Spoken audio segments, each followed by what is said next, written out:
I just realized I've either heard your story and completely forgotten it or don't know it well enough. So basically, in kindergarten, the teacher was giving us a lesson basically about heaven and hell. Mm. Um, and, I decided I don't want to go to hell.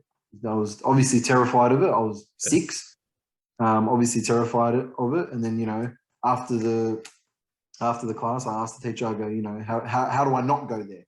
Mm. And she explained, she goes, look, you don't have to go there. Jesus died for you. He loves you. And there's a better place that you can go if you just trust in him. And then, yeah, that was where I confessed to Jesus to become my savior. Far out. I didn't realize it was that young. So did you stay on that path pretty much the whole time? Yeah, look, I'm very thankful. I was raised in a pretty conservative household, Christian school all my life. Primary, high school, I went to a different high school, but again, it was a Christian school. And I was raised with, you need to be at church every time church is on, you should be there. So Sunday morning, Sunday night, Friday night. I used to see my dad, he used to be at prayer meeting. My parents always used to be helping out. There was different ministries. Had a good example in front of you. Yeah, exactly. And even to this day, my parents still expect me to be at church every week.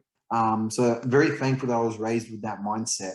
And now as an adult, I see, looking back at how much that's benefited me, because now I understand the importance of having to go to church, having to learn every week, having to be a part of fellowship and also ministry, and being able to help out around the church, and also more importantly, serve God. So I'm glad that I was raised with those influences and those role models that were able to teach me the importance of that. Mm. Do you think you'd raise your kids the same way? Yeah.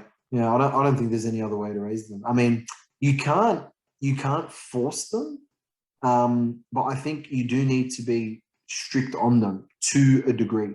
Sadly, we've seen examples of people that are raised, in a household that's too conservative, and then when they get to their own, adult years, they kind of flip and lose the plot a bit. It's about making that choice yourself, eh?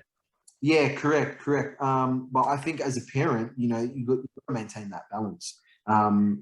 Yeah. Yeah, it's such an interesting I don't know about you, but parenting is one of those topics that constantly astounds me and interests me. Probably because it's that one thing in life that everyone can do, and you don't need a license for. Yeah, and there's no rules. There's no strict rules.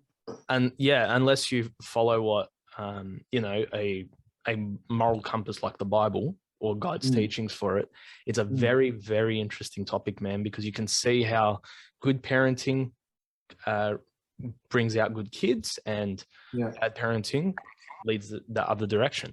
It's interesting. So when did you start getting into ministry? So you saw your parents doing it. When did you start actually doing it yourself? I was young, man. Like my first ministry was probably like orchestra. I would have been like 13. Yeah, we did orchestra a couple of years ourselves, eh? That was probably my first one, and then eventually moved on to things, like cleaning the bins once a week, every Sunday night, just little things like that. And at the time, I didn't ever realize, like, oh yeah, I'll go do it, whatever.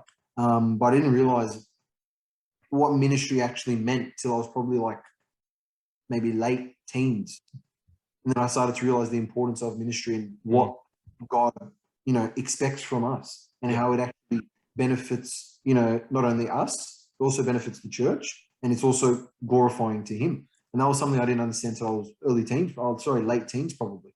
And then when did you realize what God wanted you to do at church? Because there's those years where you go through every other ministry, whatever it is. Then there's that point where God says, okay, you've had your experience now. I really want you to do this. This is your main ministry. First off, what is your main ministry?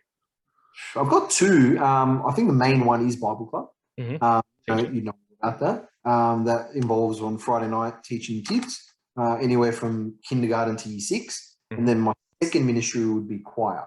Bible Club was one of those ministries I actually didn't want to be a part of. I didn't have anything against it. But at the time, when I was in high school, I couldn't be in Bible Club. You had to be out of high school to officially join Bible Club at the time. And at the time, all my mates were doing Bible Club. So I was like, you know what? I'm not going to join Bible Club because I'm going to be doing it for the wrong reason. I'm just going to do it because... Turned off it. Oh, not exactly turned off it, but I was like, you know what? I'm going to be doing it just for a hangout. Just because my mate... type of thing. So I go, you know what, I'm going to look at a different ministry. Anyway, some things went down. A lot of people left.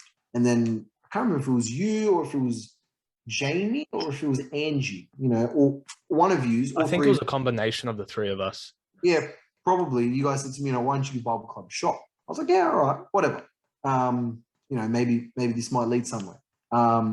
Jumped in my first class, didn't know any of the kids' names, didn't know what was going on. You know, I was lucky because I remember how Bible Club was when I was their age, and I was in Bible Club as a kid myself. I kind of got the, you know, the general gist of it, idea of it. And I was like, you know what, let's just run with it. You know, I think we were doing games that night or something. I was either with you or Jamie. And I was like, yeah, you know, let's see how we go. And the first night I was like, you know what, this isn't so bad. And I think you asked me, you know, would you come back again second week? I was like, yeah, you know, why not? One thing led to another. 4 years later, I'm one of the main teachers in Bible Club. You know, looking back, it happened so quick, but no, definitely glad it did.